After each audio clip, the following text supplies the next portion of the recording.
नमस्ते बच्चों। आज हम नूतन गुंजन हिंदी पाठमाला कक्षा 3 का दूसरा पाठ पढ़ने जा रहे हैं, जिसका नाम है रूपा डरी नहीं। तो यह जो कहानी है बहुत ही रोचक है। सच्ची घटना पर लिखी गई साहस, सूझबूझ और निडरता जैसे गुणों से भरी यह कहानी हमें बहुत ही पसंद आने वाली है। हमारे देश में राष्ट्रीय वीरता पुरस्कार दिए जाते हैं। बहुत सारे बच्चे, बहुत सारे बड़े ऐसे हैं जो बहुत ही वीरतापूर्ण कार्य करते हैं, जिनको राष्ट्रीय वीरता पुरस्कार दिया जाता है। जो मुसीबतों का डटकर मुकाबला करते हैं वे क्या कहलाते हैं? ये आपको पता है? उनको कहते हैं लीडर। तो अपनी बुद्धि और साहस का प्रयोग करके छोटे बच्चे भी बड़ा कमाल दिखा सकते हैं। आपने कभी ऐसा कमाल दिखाया है? तो इस कहानी में रूपा अपने साहस से न केवल अपने दोस्त मनीष को बचाती है, बल्कि डाकुओं को भी पकड़वा देती है। तो ऐसी ही एक कहानी हम यहाँ पे पढ़ने वाले हैं।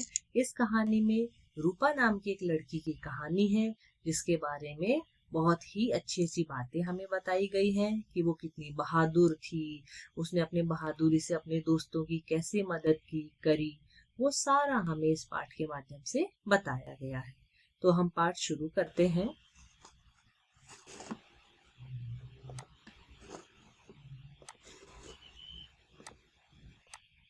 तो रूपा एक नीडर लड़की थी। नीडर का मतलब होता है ना डरने वाली। तो रूपा बिल्कुल भी नहीं डरती थी, वो बहुत ही बहादुर लड़की थी। उसे पढ़ने का बहुत शौक था। वह खेल कूद में भी चुस्त थी। चुस्त का मतलब होता है फुर्तीली, बहुत ही तेज। एक दिन वह रुचि, रूपक और मनीष के साथ चोर सिपाही खेल रही थी। जैसे आप लोग भी चोर सिपाही का खेल खेलते होंगे, वैसे ही रूपा के जो मित्र थे, रुचि, रूपक और मनीष, वो भी चोर सिपाही का खेल खेल रहे थे। मनीष चोर बनकर कहीं दूर जा छिपा था। रूपा मनीष को ढूंढते हुए गन्ने के खेत में जा पहुंची। पर यह क्या? गन्ना आप लोग जानते हो। रूपा मनीष को ढूंढते हुए गन्ने के खेत में जा पहुंची। गन्ना मतलब शुगर कैन। पर यह क्या? मनीष के हाथ पांव रस्सी से बंधे हुए थे, उसके मुंह पर कपड़ा बंधा हुआ था। तो रूपा एक पल के लिए सहम गई। सहमना मतलब डर जाना।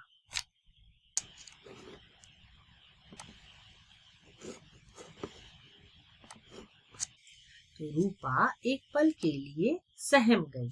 सहम जाना मतलब डर जाना। फिर साहस बटोर कर, साहस का मतलब होता है हिम्मत के साथ में। रूपा ने अपनी हिम्मत के साथ में साहस बटोरा, हिम्मत बटोरी उसने, और उसने मनीष के मुंह पर बंधा कपड़ा खोला। तभी किसी के पीछे से रूपा के कंधे पर हाथ रखा। रूपा डरी नहीं, उसने उस आदमी के हाथ को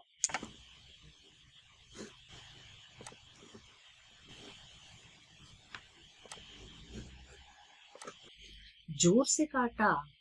दर्द के मारे उस आदमी ने अपना हाथ खींच लिया। रूपा उसकी पकड़ से निकल भागी। वह आदमी डंडा लेकर रूपा के पीछे भागा। तो यहाँ पे जो रूपा थी वो इतनी बहादुर थी कि उसने मनीष को, जिसने पकड़ा था, उसको देखकर भी वो घबराई नहीं। और उसने, जो बदमाश जो था ना, वो रूपा को पकड़ने के लिए डंडा लेकर उसके पीछे भागा। रूपा आगे और बदमाश पीछे। तो भागते हुए रूपा की नजर एक पत्थर पर पड़ी। उसने पत्थर उठाया और उस आदमी की ओर जोर से फेंका। निशाना ठीक बैठा तो उसके सिर से खून बहने लगा। उसकी आंखों के आगे अंधेरा छा गया। वह लड़खड़ा कर गिर पड़ा। यदि ऐसा ही कोई बदमाश आपके सामने आता है तो आप क्या करोगे? आप घबरा जाओगे या उसका डटकर सामना करोगे? नहीं, हमें घबराना नहीं चाहिए। हमें भी रूपा के जैसे ही डटकर उसका सामना करना चाहिए। उस समय हमारे हाथ में कुछ भी चीज अगर लगती है, डंडा है, पत्थर है, कुछ भी हमारे बचाव के लिए हमें लगता है, वो हमें उठा के उस बदमाश का सामना करना चाहिए, जैसे रूपा ने किया। तो रूपा ने लपक कर डंडा उठा लिया। लपक कर मतलब होता है झट से उसने ऐसे जंप मार के डंडा उठा लिया और लगी उस दुष्ट की पिटाई करने। वह बेहोश हो गया। रूपा ने भागकर मनीष की रस्सी खोली। दोनों ने मिलकर उसी रस्सी से उसे बांध दिया। अब यहाँ पे मनीष और रूपा कितने बहादुर थे, जबकि वो भी बच्चे ही थे। बच्चे डर जाते हैं, लेकिन रूपा और मनीष डरे नहीं। उन्होंने उस बदमाश को, जिस रस्सी से मनीष को बांधा था, वही रस्सी खोलकर उस बदमाश को बांध दिया। तो यहाँ तक आपको पाठ अच्छा लगा, समझ में आ रहा है? तो आगे हम पढ़ते हैं। रूपा बंदी की चौकसी करने लगी। चौकसी का मतलब होता है निगरानी। तो रूपा ने जिस बदमाश को बंदी बनाया था उसकी निगरानी वह करने लगी। और मनीष गांव वालों को बुला लाया। गांव वालों ने रूपा की बहुत प्रशंसा की। प्रशंसा का मतलब होता है बड़ाई, तारीफ की। रूपा ने बहुत ही अच्छा काम किया है, रूपा बहुत ही साहसी है। तो सब लोग उसकी बड़ाई करने लग गए। तो एक आदमी ने बंदी को पहचान लिया और बोला, अरे यह तो अपने गांव से भागा हुआ दुष्ट खचेरू है। पुलिस इसको गिरफ्तार करना चाहती है। तो गिरफ्तार का मतलब होता है बंदी बनाना। तो यहाँ पे उस गांव का जो एक व्यक्ति था, उसने उस बदमाश को पहचान लिया और पुलिस को उसने कहा कि अरे यह तो हमारे ही गांव से भागा हुआ एक दुष्ट व्यक्ति है, जिसका नाम है खचेरू। तो खचेरू को होश आया, तो उसने अपने आप को जेल में पाया। तो उसका मुंह सूजा हुआ था और सिर पर पट्टी बंधी हुई थी। क्यों बंधी हुई थी? क्योंकि रूपा ने उसकी खूब पिटाई करी थी, क्योंकि रूपा के मित्र को उसने बंदी बना लिया था। तो उसने पुलिस को बताया, मेरे कुछ साथी आज रात को मुखिया के घर डाका डालेंगे। तो जब उसके खूब पिटाई हुई बदमाश की, तो पुलिस को उसने बता दिया कि उसके कुछ साथी जो है ना, वो रात को मुखिया, जो गांव का सरपंच होता है, गांव का मुख्य आदमी, उसके घर पे डाका डालेंगे। तो यह समाचार मिलते ही पुलिस चौकन्नी हो गई।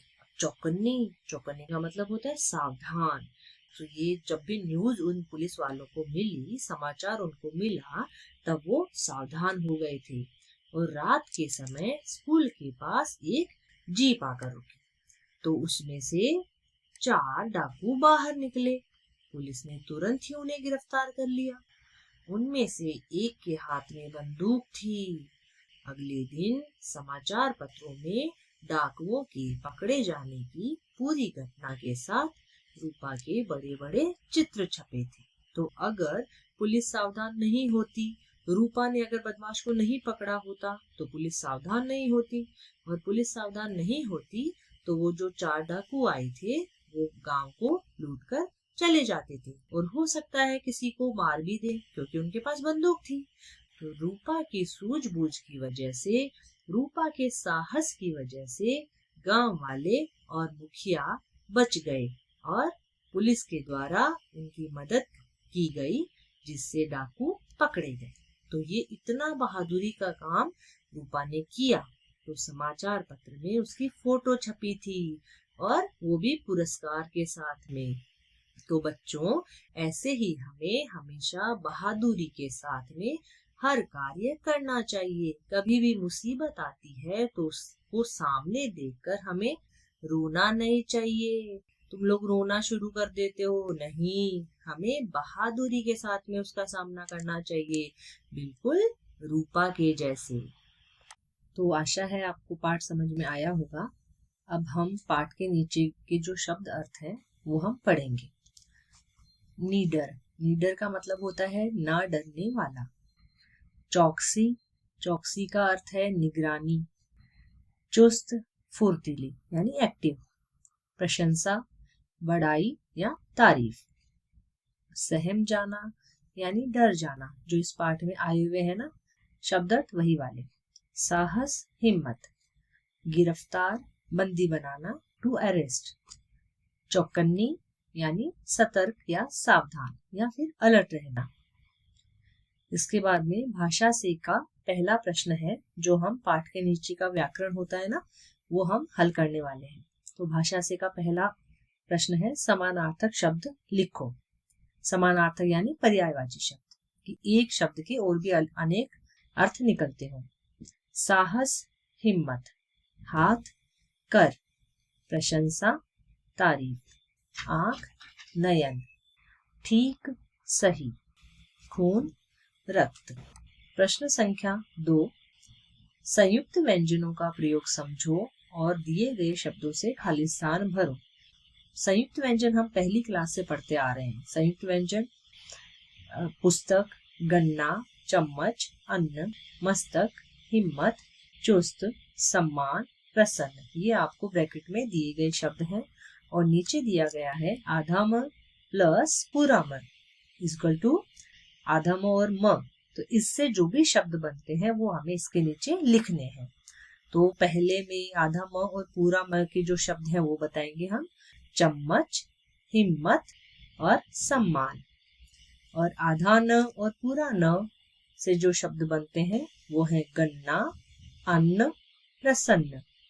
और आधा स और त जो शब्द में आते हैं वो है पुस्तक, मस्तक और चुस्त। प्रश्न संख्या 3, र, रु और री का अंतर समझो और इनसे शुरू होने वाले दो शब्द लिखो। तो यह प्रश्न जो है ना वो र, रु और रू में अंतर समझाने के लिए है कि इन तीनों र और रू में क्या क्या अंतर है। तो पहला हम सिंपल जो र बोलते हैं उसके शब्द मैं आपको बता रही हूँ, रचना, रस्सी, रही। और रू के जो शब्द हैं वो है रुपया, रुचि, रुकी। और तीसरा है रू से रूप, रूपा और रूठना। तो आपको भी इन तीनों र, रू और रू से बनने वाले 3 शब्द मुझे बताने हैं। कमेंट सेक्शन में आपको मुझे ये बताना है। फिर है प्रश्न संख्या 4, पाठ में से 5 नाम शब्द चुनकर लिखो। नाम शब्द सही नाम शब्द संज्ञा कहलाते हैं। तो नाम शब्द में जैसे रूपा आ गई, रुचि है, मनीष है, खेत है और रस्सी है। प्रश्न संख्या 5, शब्द के जिस रूप से उसके पुरुष या स्त्री जाति के होने का बोध हो उसे लिंग कहते हैं। तो इस प्रश्न में हम लिंग जानेंगे और लिंग के शब्द अलग अलग करेंगे। तो लिंग 2 प्रकार के होते हैं, पुल्लिंग और स्त्रीलिंग। पुल्लिंग में जो शब्द हैं वो है दादा, राजा, शेर, बकरा। और स्त्रीलिंग में जो शब्द हैं वो है दादी, रानी, शेरनी, बकरी। तो यहाँ पे लिंग बदलने हैं हमें। लड़का का लिंग क्या हो जाएगा, लड़की। भाई, बहन। आदमी, औरत। राजा, रानी। धोबिन, धोबी। बालिका, बालक। माता, पिता। अध्यापिका, अध्यापक। फिर उसके बाद में हमारा व्याकरण खत्म हो गया है। अभी हम प्रश्नों की ओर चलते हैं। तो मौखिक प्रश्न पहले हल करेंगे हम। मौखिक प्रश्न में से परीक्षा में बहुत सारे प्रश्न पूछे जाते हैं, तो वो अच्छे से लर्न करना जरूरी है। तो मौखिक का पहला प्रश्न है, रूपा कौन सा खेल खेल रही थी। तो ये हमने पाठ में पढ़ा है कि रूपा चोर सिपाही का खेल खेल रही थी। उसके बाद में ख है, मनीष के हाथ पांव किससे बंधे थे। तो मनीष के हाथ पांव रस्सी से बंधे हुए थे। ग है, डाकू को किसने पकड़वाया। तो डाकू को रूपा ने पकड़वाया। इसके बाद में मौखिक प्रश्न हमारे खत्म हुए। अभी हम लिखित प्रश्नों की ओर चलते हैं। लिखित का पहला प्रश्न है, रूपा के क्या क्या शौक थे। तो ये हमने पाठ में पढ़ा है कि रूपा को पढ़ने का शौक था और वह खेल कूद में भी चुस्त थी। फिर ख है, मनीष को बंधा देख रूपा ने क्या किया। तो इसका उत्तर है, मनीष को बंधा देखकर रूपा एक पल के लिए सहम गई, फिर उसने साहस बटोर कर उसके मुंह पर बंधा कपड़ा खोल दिया। तो यहाँ पे हमारा तीसरा प्रश्न है ग, रूपा ने डाकू का मुकाबला कैसे किया। तो हमने पाठ में पढ़ा है कि डाकू के हाथ को जोर से काटकर रूपा उसकी पकड़ से निकल भागी। फिर एक पत्थर उठाकर उसने मारा, उसके गिरने पर डंडे से खूब पिटाई की और मनीष की सहायता से उसे रस्सी से बांध दिया। इसके बाद में हमारा अगला प्रश्न है घ, रूपा द्वारा डाकू को पत्थर मारने पर क्या हुआ। तो रूपा द्वारा पत्थर मारने पर डाकू के सिर से खून बहने लगा, उसकी आंखों के आगे अंधेरा छा गया। तो आशा है आपको यह पाठ और इसके प्रश्न उत्तर समझ में आए होंगे।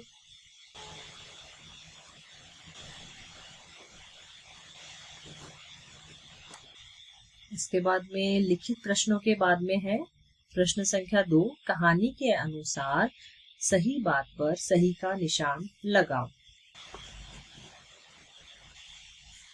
तो यहाँ पे पहला है रूपा की पढ़ाई में रुचि कैसी थी।